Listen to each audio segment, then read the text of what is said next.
I'm the Classic TV Reviewer, and today I'm going to talk about one of the most iconic science fiction TV shows of all time, Star Trek. And my roommate lent me his Enterprise so I could put it in this video. I'm not really a Star Trek fan, but I respect how this show is done. It doesn't insult the viewer's intelligence, much like the other piece of garbage, Lost in Space. This show has really a lot of lovable characters, but I'm going to bring up one of my big gripes about the show is their outfits. They're all really bright in colors, and it's like, okay, it's like the Revolutionary War when we're fighting the British. They had these really red outfits out marching, and of course we shot them. That's how come one of the reasons why we won the war.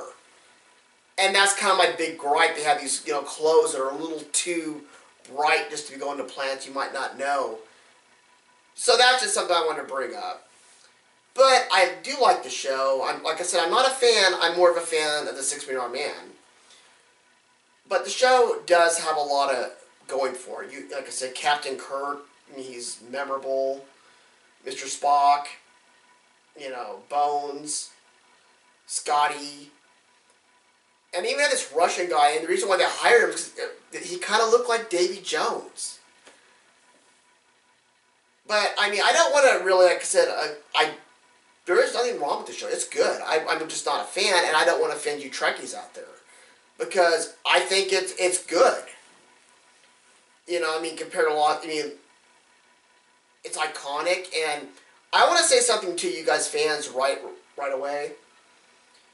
It's good science fiction. If it expands your mind, this is something you love, that's great. Don't let anyone else tell you what you can and cannot like. I just wanted to bring that up to you guys. I'm talking about any of the fans, the Star Wars fans, Star Trek, 6 Million Man fans. It's what you like, and as long as it's not stupid, it doesn't really, make you feel like a dumbass. That will be, that's just something I want to bring up. But now Star Trek, what can I say? It's iconic.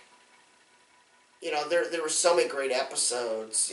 There's one, of course, where they go back in time to 1940s where where Kirk falls in love with this woman and she's going to die. She lives, Hitler's going to go to the world. She dies, Hitler doesn't. And there's that whole decision that he has to make. I have to let her go for the best of humanity. So that's a really touching episode. I remember there's one where they go to a planet and it's filled with these Roman types.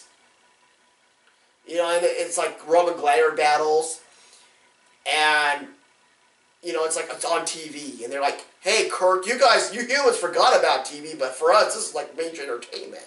It's an episode, and there's an episode about the androids, where this guy's on a planet full of androids, and it ends up being hilarious how they change them and give them basically a will of their own. I had to bring that up, but it was on for 2 years before they decided to cancel it. And fans got really pissed off, much like the Bionic Woman, or Cagney and Lacey, that they wanted to bring it back. And a lot of the writers went on to other things for so the third season isn't as good.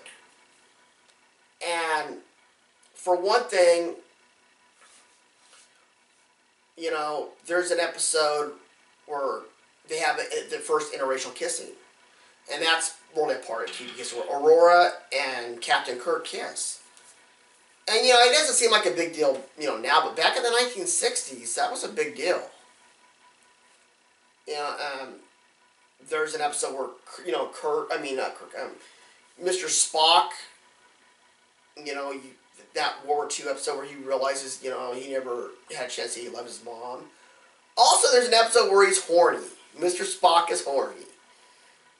And it's every 7 years. And is this just like my dog when I have my dog and, the neighbor's dog's in heat and all of a sudden she just, he just wants to like hump everything? Is that what it's up with Mr. Spock? I don't know, I had to bring that up. But for one thing, this show does have a lot of imagination to it. Gene Roddenberry said, I wanted to do a show like a modern-day Wagon Train.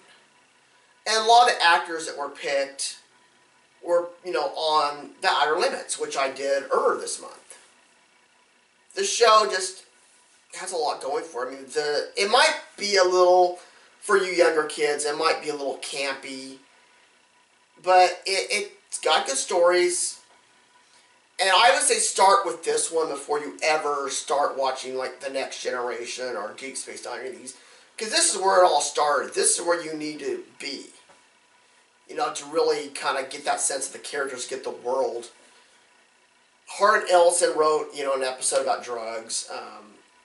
There's that famous Trouble with Tribble episodes, which to me is kind of like, oh, these little cutesy creatures before George Lucas, started doing that.